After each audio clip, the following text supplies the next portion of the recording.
Meus amigos, agora temos na ordem do dia a Palestina. Sai a Ucrânia, entra a Palestina. Mas o autor da desgraça lá e cá, Palestina, Ucrânia e até Brasil, é o mesmo, o imperialismo. O imperialismo que alguns pensam que morreu, mas está aí mais vivo do que nunca. O que estamos assistindo? Estamos assistindo o Holocausto Palestino. No passado tivemos o Holocausto Judeu, agora o palestino muito pior. Na frente de rádios e televisões, todos sentados, o mundo assiste à destruição do povo árabe, do povo palestino. As pessoas perguntarão por quê? Porque isso é do interesse não só de Israel, como dos Estados Unidos. E temos que começar botando uma dúvida. Será que realmente os israelenses não sabiam desse ataque palestino? Será que não sabiam? Ou sabiam e deixaram porque tinham um motivo ideal para fazer a destruição que vão fazer e estão fazendo? É uma pergunta. Porque a provocação é uma regra no mundo inteiro pelas ações imperialistas. Primeiro provocam para depois justificar um massacre. Muito bem. Por que o imperialismo? Por que o apoio americano a Israel? Porque Israel é a ponta de lança do Império do Capital naquela região. É uma região crucial para o mundo na disputa geopolítica mundial. Então temos aí, por trás de Israel, estão os Estados Unidos, estão a Inglaterra e assim por diante. Basta ver as origens desse conflito. As origens desse conflito vão a 1917. Por aí, quando ainda havia ali um mandato britânico sobre a Palestina. E Rothschild, aquele famoso banqueiro europeu ligado aos judeus, simplesmente pediu o apoio da Inglaterra nesse sentido, que foi dado. O gabinete inglês oficiou ao próprio Rothschild, dando todo o apoio à construção do Estado judeu lá. Só que lá havia uma minoria de judeus e uma grande maioria de árabes. Coisa que o próprio Lawrence, aquele famoso coronel de Lawrence Arábia, tinha advertido a Inglaterra a respeito, que não daria certo implantarem lá um Estado judeu, quando ali havia um número muito maior de árabes que não aceitariam aquilo.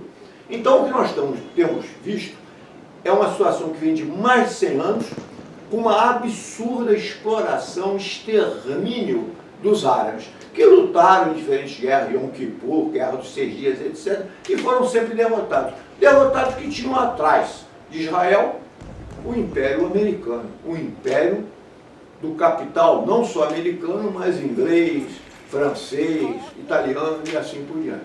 Então, é isso que assistimos hoje no mundo. Estamos assistindo o Holocausto, o genocídio do povo árabe, e no mundo inteiro estamos assistindo um neototalitarismo que está demonstrado com essas histórias distorcidas da Big Media, apoiadas por 90% das redes sociais e assim por diante. Então estamos numa situação grave a nível mundial, uma desordem mundial e uma desordem nacional aqui. E essa questão toda, eu diria apenas o seguinte: não há nada de casual nisso. Bolsonaro não foi casual, os golpes e gritos de Bolsonaro não foram casuais, tudo cuidadosamente planejado, tanto aqui como lá. Então o que nós estamos assistindo é um teatro, parcialmente um teatro da mídia, porque por trás disso existe todo um planejamento e um teatro fúnebre, porque estão matando e mataram até hoje milhares e milhares de pessoas. Hoje vivemos um neototalitarismo em que a realidade é distorcida, somos condicionados por celulares, há toda uma modificação no mundo e não há nada de casual nisso. Vários autores, inclusive o Miranda Neto no Brasil, mencionam a desordem intencional. A desordem que vivemos lá e cá é plenamente intencional. Ela tem como objetivo beneficiar determinadas elites mundiais, determinadas categorias, determinados setores. Tudo planejado e mais, cuidadosamente planejado. E por grandes estrategistas.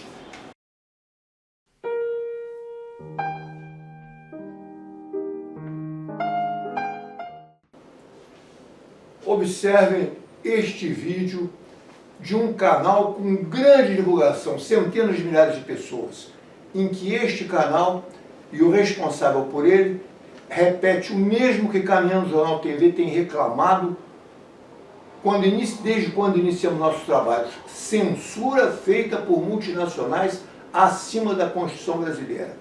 Olhem este vídeo e olhem a denúncia do responsável por esse canal, coincidindo com a nossa. Para piorar, tava todo mundo já questionando, muita gente começou a questionar, assim como questionam lá o que aconteceu em Juiz de Fora. Eu não posso falar sobre isso, sobre censura no YouTube. O YouTube mandou um e-mail para o Plantão Brasil, para o Clique Política, para o 247, para mais uns 10 canais aí, dizendo que se a gente falar sobre o caso, o canal será deletado sem aviso prévio. Não vão nem mandar um e-mail falando, ó, deleta o vídeo. Não, vão deletar o canal. Porque, Thiago, ordem judicial, alguma coisa? Não. Decisão da direção do YouTube Brasil. Não falo.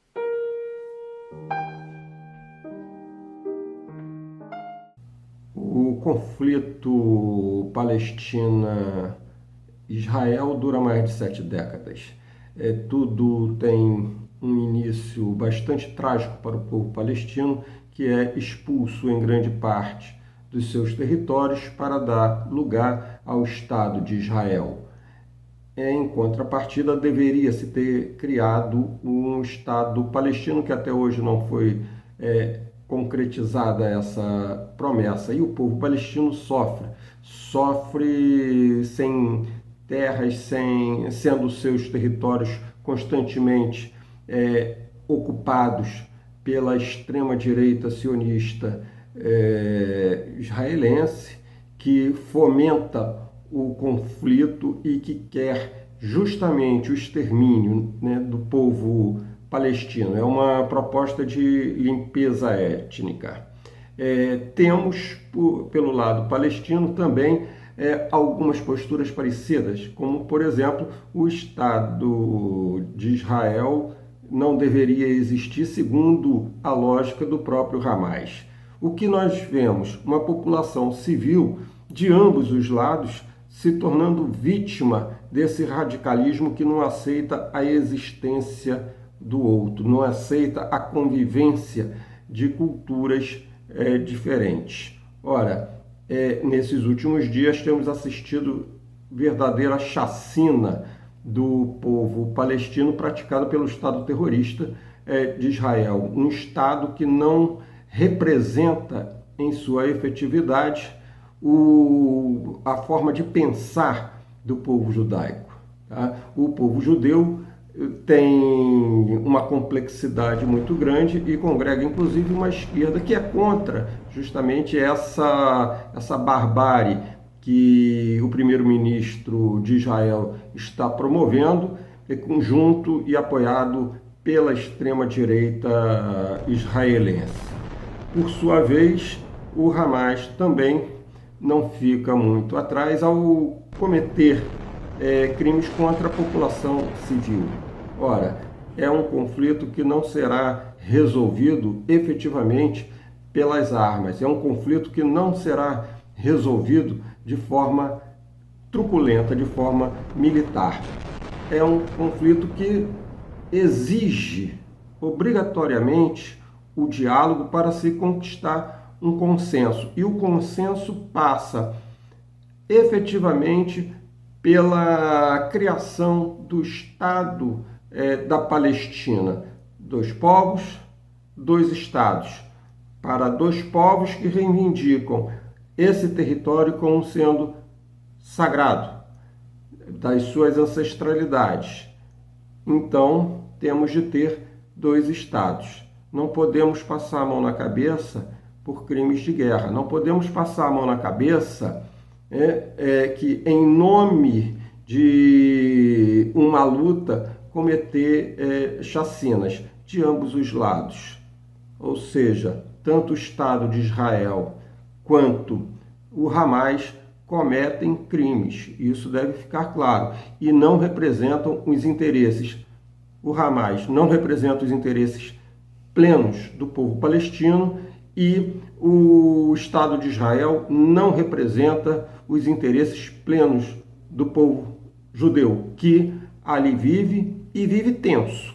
Tenso porque sabe que está cercado por inimigos, tendo um Estado que aguça constantemente esses conflitos. Portanto, é preciso sentar à mesa. A ONU tem de ter um papel importante e fundamental e as grandes potências pararem de fustigar esse conflito para vender armas, para desestabilizar o território e ter o controle da fonte de energia mais importante ainda no planeta, que é o petróleo. A instabilidade favorece aos especuladores. Não podemos esquecer disso.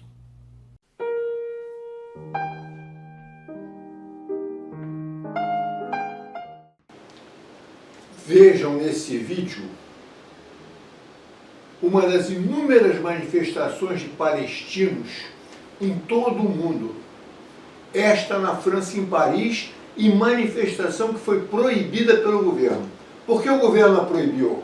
Porque a França, com a Inglaterra, Estados Unidos e outros, é uma das grandes responsáveis pelo colonialismo que levou a essa situação na Palestina. Ela é responsável, inclusive também a ONU, e por isso o governo proíbe a manifestação.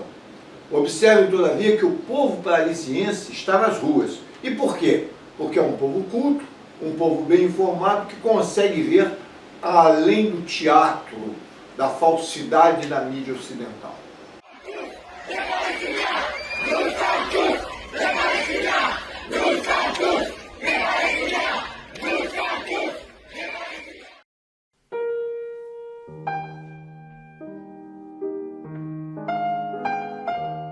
Iniciei minha participação política em 1968.